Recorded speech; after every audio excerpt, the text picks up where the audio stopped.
All of the events of the past decade, all of our memories, have something in common. They all took place during the hottest decade ever recorded since humans began keeping temperature records about 150 years ago.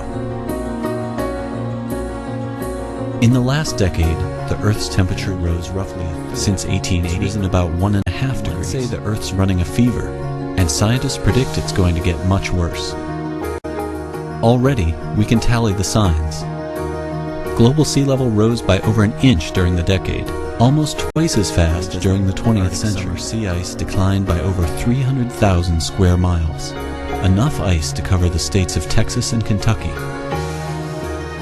The vast majority of climate scientists say evidence for human-caused warming is clear.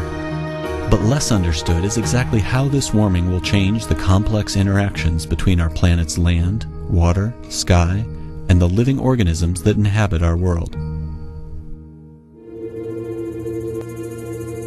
As NASA scientists improve their understanding and predictions about climate change, critical data about what's happening on our planet today, real-life observations scientists use to hone their predictions.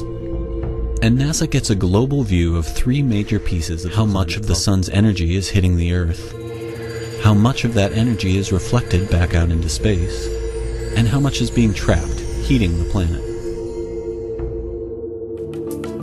NASA satellites measure the sun's energy in a 12-year cycle. Could increased solar activity be causing global warming? That the solar cycle has only a slight impact on our planet's temperature. Even though the last few years have been some of the warmest on record, the sun has been in a deep lull in activity. That means slightly less solar energy has been reaching Earth. And when the solar cycle ramps up again, scientists expect temperatures will rise even a little more. A second piece of the temperature puzzle is our planet's brightness. All other things being equal, a brighter, more reflective planet bounces more energy back to space. Some of the brightest, most reflective areas of our planet are those. NASA imagery shows those areas shrinking, especially in the Arctic. As sea ice vanishes into darker ocean, our planet becomes less reflective and warms even further. Clouds also reflect a lot of sunlight. As our planet warms, more water evaporates, potentially creating more clouds. More cloud cover increases the Earth's brightness, possibly helping to cool the planet. But clouds, and the small particles called aerosols that help them form, are climate wildcards. Many current climate models predict some cooling due to increased cloud cover. Will it be enough to significantly slow warming? Scientists are using NASA data to look for the answer. Further complicating the issue is that water vapor is actually the world's most abundant greenhouse gas. Molecules that might cool the planet in cloud form actually warm it when they're in the form of a gas. Blanket around the Earth. They help catching heat radiating from the planet's surface and trapping it within the atmosphere. As the planet warms, more water evaporates from the ocean, creating more of this heat-trapping greenhouse gas. Humans can't directly control the amount, but we can have a much greater impact on other major greenhouse gases. Carbon dioxide is the second, and it's our biggest contribution to global warming.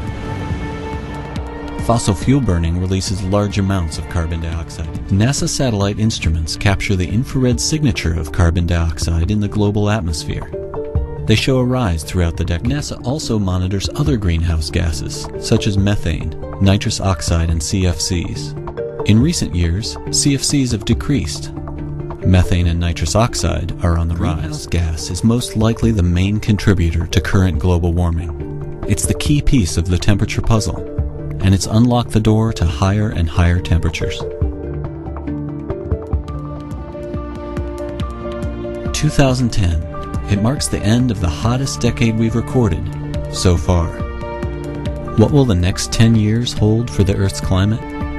Computer models predict an even warmer planet, with more extreme weather, less ice, and higher seas. The severity of those changes will depend partly on how our planet's, and more importantly, on what choices we make.